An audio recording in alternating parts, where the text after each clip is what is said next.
Assalamualaikum warahmatullahi wabarakatuh. Hai semuanya, kembali lagi ke YouTube channel aku. Bagaimana kabar kalian? Semoga senantiasa sehat selalu ya. Nah, di kesempatan kali ini aku akan melakukan sharing bersama sosok yang begitu inspiratif. Dia ini adalah salah satu mahasiswi di Universitas Negeri Malang, jurusan Sastra Inggris, Fakultas Sastra. Dan kenapa aku sebut inspiratif? Karena baru saja dia meraih prestasi sebagai mahasiswa berprestasi utama di Universitas Negeri Malang. Sungguh prestasi yang begitu membanggakan, bukan? Aku mengenalkan dulu ya namanya. Jadi beliau ini memiliki nama lengkap Noviatri Improatul Sa'dia.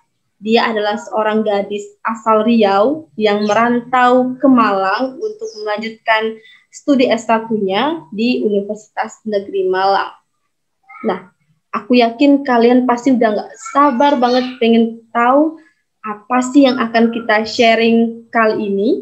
Informasi ini akan sangat berguna bagi kalian yang mungkin pengen nih tahun depan ikut seleksi Mawapres di kampusnya masing-masing, ataupun bagi kalian yang sedang mencari sosok inspiratif untuk memotivasi kita lagi dalam berprestasi. Oke, tidak berlama-lama aku akan undang dulu ya. Sebentar ya. Nah, alhamdulillah Devia sudah bergabung di tengah-tengah kita. Hai.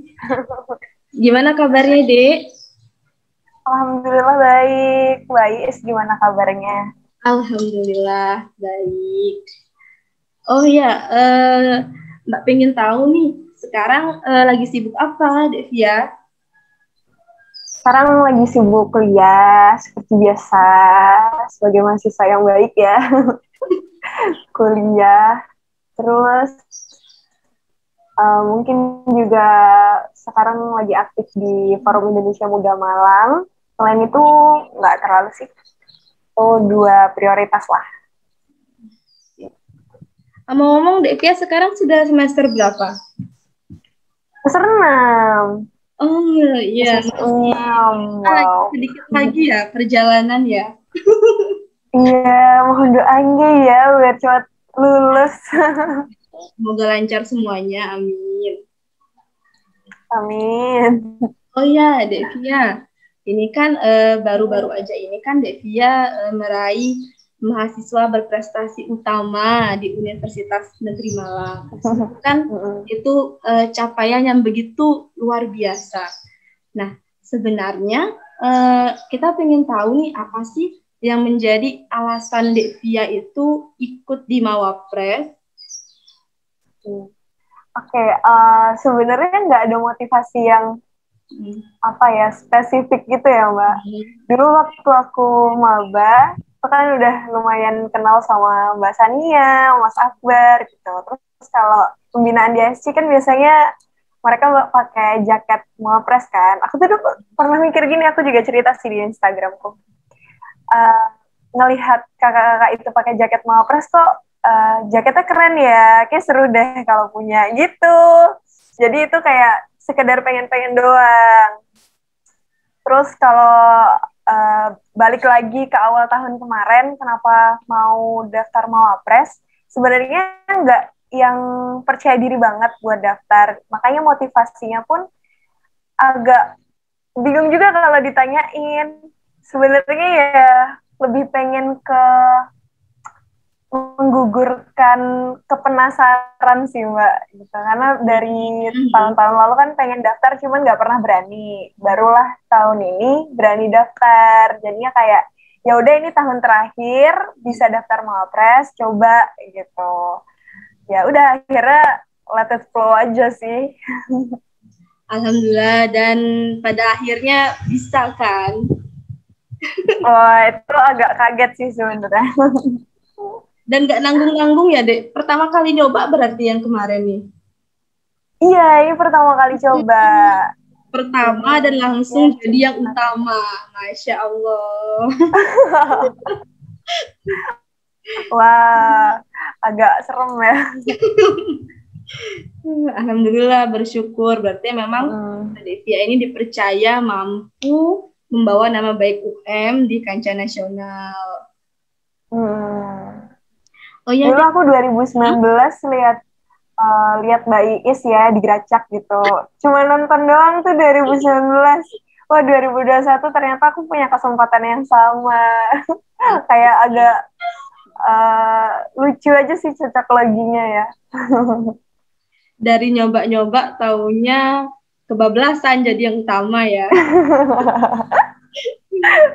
Kelihatannya iya sih yang gitu. Mungkin bisa sharing nih Dek, kayak perjalanannya Devia, tentunya kan menjadi Mawapres itu kan gak segampang yang kita bayangkan, harus memiliki prestasi, harus aktif organisasi dan lain sebagainya. Mungkin Devia bisa sharing nih ke kita gimana sih perjalanan Devia dari sebelum-sebelumnya hingga bisa sampai di titik ini. Oke.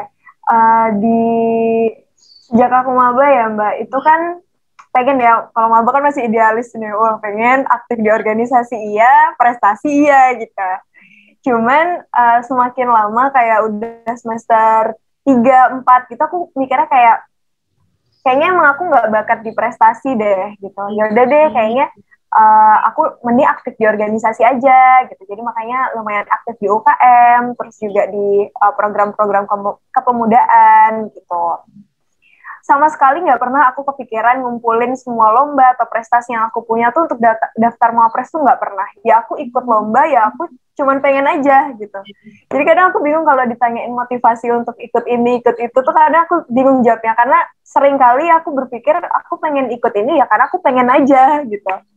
Nah, terus kayaknya mulai semester 5 ya, alhamdulillah kan kemarin lolos sebagai delegasi Indonesia untuk Australia, pertukaran pemuda Indonesia Australia.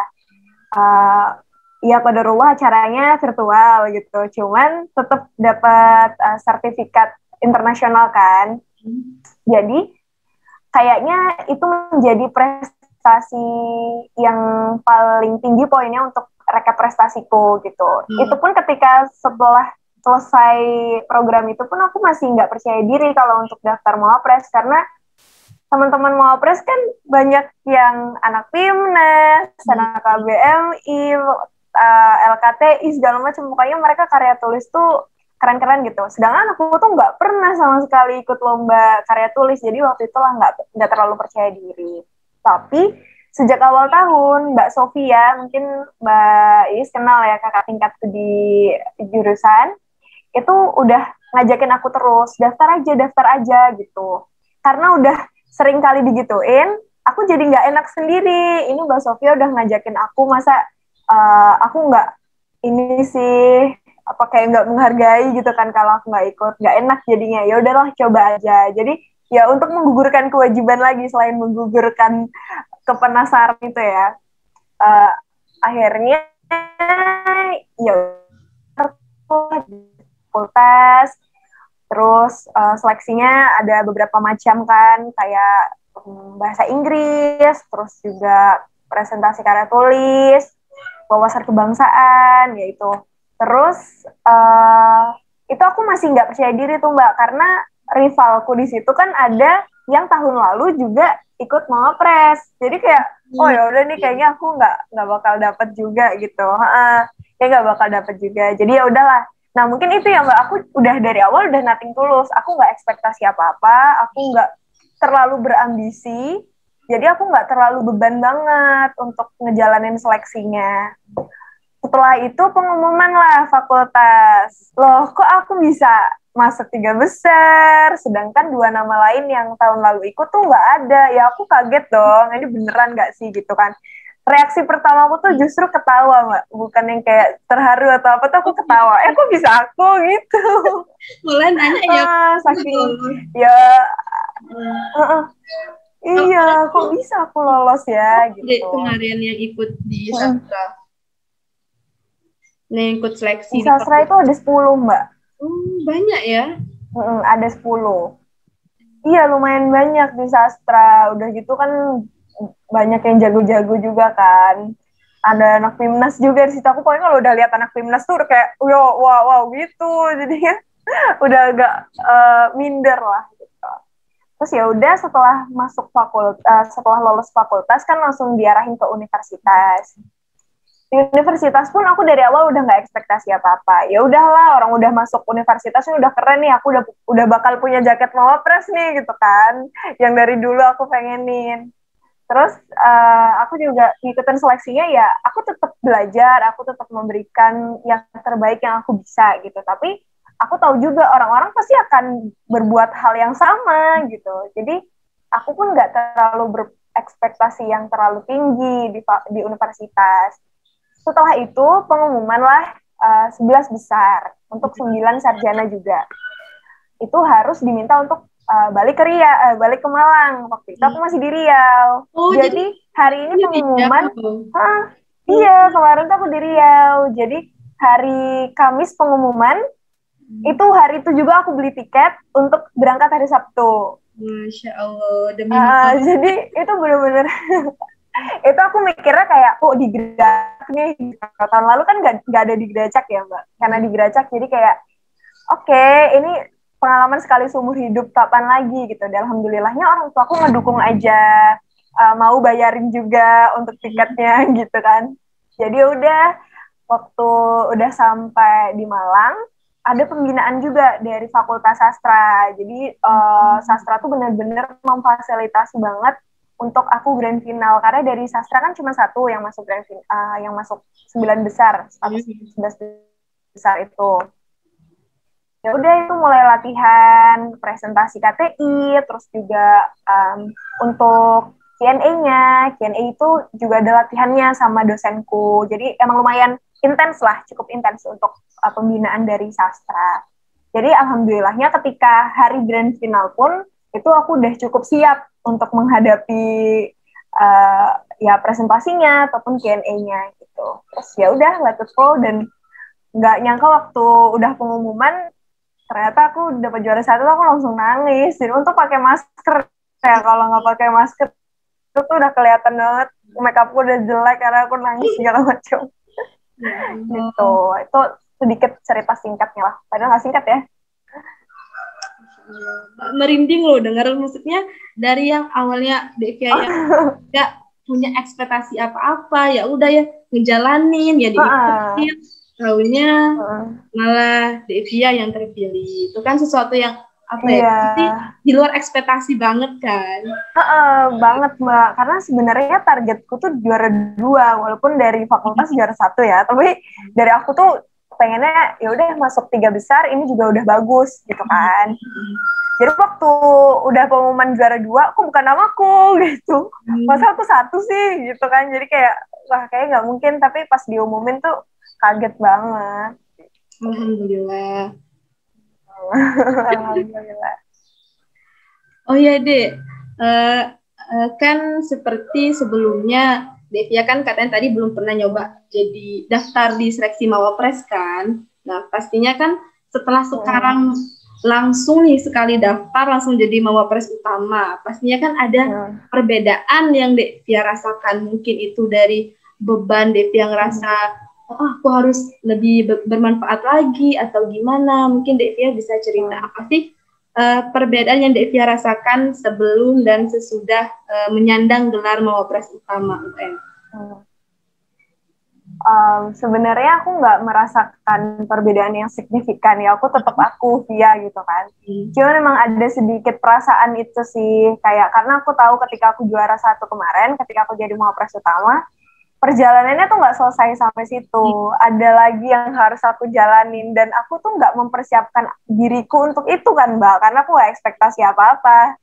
Jadi itu yang bikin aku agak kaget. Makanya selama seminggu ini sebenarnya aku nggak pengen terlalu mikirin, nanti aku nasional harus kayak gini-gini mempersiapkan ini. Karena akan ada waktunya aku untuk mikirin itu. Kalau aku pikirin dari sekarang aku bisa stres kan, karena aku cukup gampang stres juga orangnya. Jadi ya udah, kalau ibuku bilang kan jalanin aja, yang ada tuh ya udah jalanin aja. Ya udah, sampai sekarang pun aku mikirnya apa yang ada di depanku ya udah aku jalanin. Jadi meskipun Devia sekarang sudah menjadi mawapres utama, namun tetap menjadi diri sendiri gitu ya, Dek, intinya. Tetap menjadi Devia yang... Iya, aku justru malah aku justru takut orang itu ngelihat aku, oh udah mau pres utama nih, enggak keren apa segala macam, padahal aku masih ya aku gitu kan. Benar. Aku masih receh, aku Iya, iya. masih suka bercanda, aku masih suka makan Indomie kayak gitu-gitu kan. Jadi takutnya ekspektasi orang justru ngelihat aku setinggi itu gitu loh, Mbak. Kamu sih dulu itu juga yang Mbak rasakan sih pas gini. Itu pun masih di fakultas ya, udah ngerasa kayak gitu. Aku tak temen-temen yang ngerasa aku tuh kayak apa, padahal ya biasa aja. Bener-bener. Oh gini deh. Setelah terpilih jadi mawapres utama, mungkin Devia ada nggak sih kayak rencana ke depan ini Devia tuh harus gimana? Mungkin mau mempersiapkan atau Devia ingin lebih bermanfaat dengan cara seperti apa kayak gitu. Soalnya kan pastinya kan dengan adanya mawapres ini kan tujuannya kita bisa juga selain kita memiliki prestasi kan juga mendorong teman-teman lain di luar sana biar juga mau berprestasi. Mungkin Devia ada cerita? Iya, itu sebenarnya kemarin ada yang cerita ke aku, salah satu poin yang aku punya cukup tinggi itu social community development yang aku punya gitu. Maksudnya kontribusi aku di masyarakat tuh kayak gimana. Karena aku sempat kemarin waktu wawancara itu aku ceritain aku punya social project yang aku kerjain di daerahku gitu. Terus selain itu juga aku sempat ngajar anak-anak SD deket rumah kayak gitu. Karena ternyata salah satu poin penting untuk jadi mawapres itu juga itu ilmu yang kita punya tuh bukan hanya berhenti di kita, tapi juga bisa kita bagikan ke orang lain gitu. Dan katanya ini menjadi salah satu hal yang aku punya gitu kan. Nah, makanya untuk hal ini yang pengen aku persiapkan nantinya untuk Mawapresnas, Presnas gitu. Nanti nambahin mungkin portofolio kegiatan-kegiatanku di rumah, terus juga gimana aku komunikasi atau berinteraksi sama masyarakat di sekitar kayak gitu. Tadi Devia sempat nyinggung social project. Mbak Kepon itu social project yang seperti apa ya? Bisa sharing ke teman-teman nih. Itu social project namanya Kanak Project, edukasi lingkungan untuk anak. Jadi memberikan edukasi ke anak-anak usia 7 sampai 18 tahun atau jenjang SD sampai SMA terkait peduli lingkungan. Sebenarnya lebih ke edukasinya, jadi sosialisasi ke mereka, kita tuh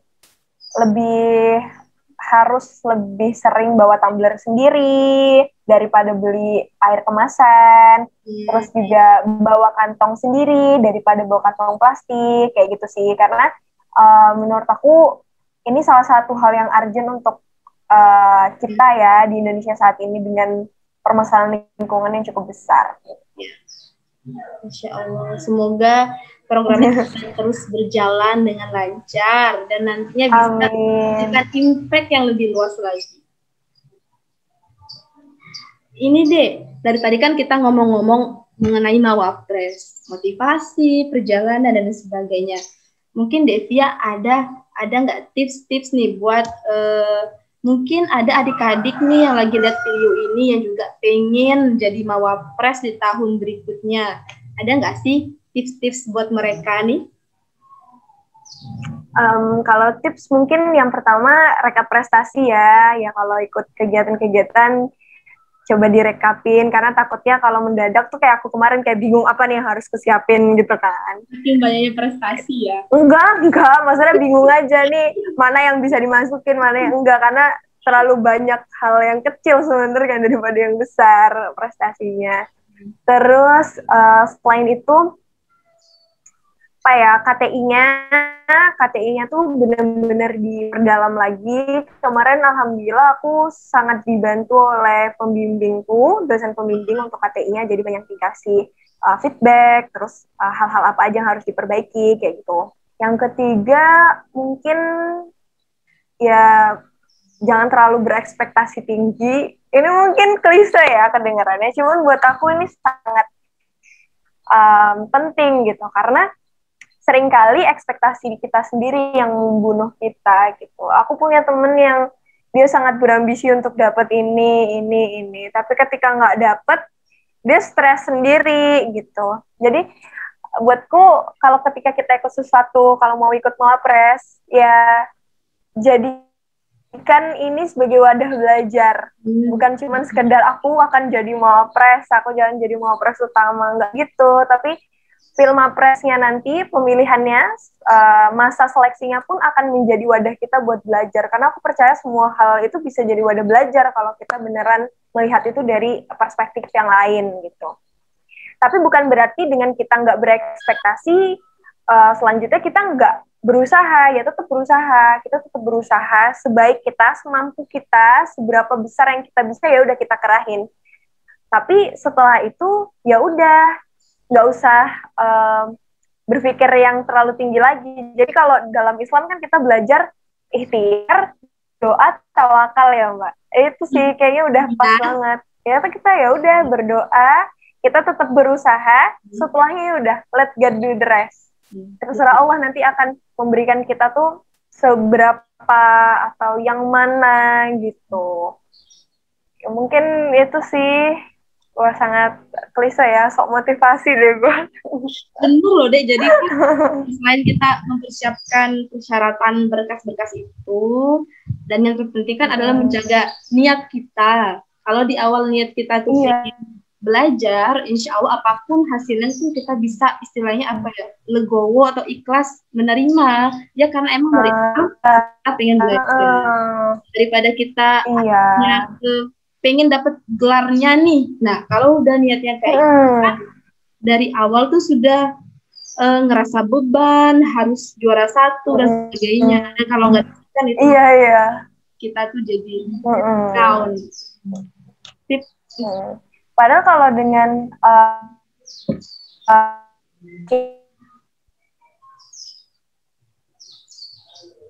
ini udah itu, nantinya setelah selesai pun kita nggak akan menyesal karena sebelum-sebelumnya kita benar-benar udah berusaha secara maksimal. Insya Allah. Terakhir Devia, ada nggak motivasi singkat nih buat teman-teman yang lagi nonton video ini? Motivasi singkat apa ya? Mungkin don't just be yourself, but be the best version of you. Jangan hanya menjadi dirimu sendiri, tapi jadilah versi terbaik dari dirimu. Karena aku yakin semua orang punya potensi yang pasti bisa dimaksimalin. Kalau misalnya kita udah maksimal, insya Allah semua harapan yang kita dapat, kalau Allah kasih, insya Allah dikasih. Masya Allah.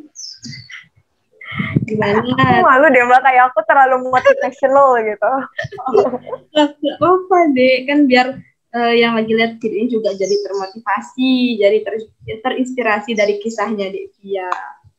Nah, teman-teman, kita sudah sampai di ujung sharing kali ini. Aku mengucapkan terima kasih banyak kepada Devia yang sudah meluangkan waktunya untuk sharing di Pilmapresnya.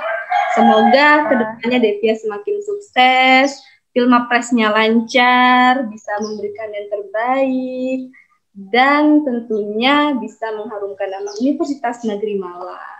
Amin, amin. Amin. Terima kasih banyak Mbak Iis untuk kesempatannya. Semoga Mbak Iis juga sehat, bahagia selalu, sukses di sekolah ya Mbak. Dek, makasih ya. Mohon maaf juga kalau ada salah kata dan sebagainya. Semoga di lain waktu kita bisa sharing kembali dengan topik yang berbeda. Amin. Terima kasih Mbak Iis. Oke, aku live ya. Iya, Dek. Silakan. Nah, assalamualaikum. Salam. Nah, teman-teman, jadi tadi itu sudah selesai ya sharing kita hari ini. Jadi intinya ketika kita ingin melakukan sesuatu, kita mantapkan niat kita untuk belajar, lakukan semaksimal mungkin yang kita bisa, dan pada akhirnya kita harus ikhlas menerima apapun takdir yang diberikan Allah kepada kita. Oke. Mungkin sekian yang dapat saya sampaikan. Mohon maaf apabila ada salah kata. Wassalamualaikum warahmatullahi wabarakatuh.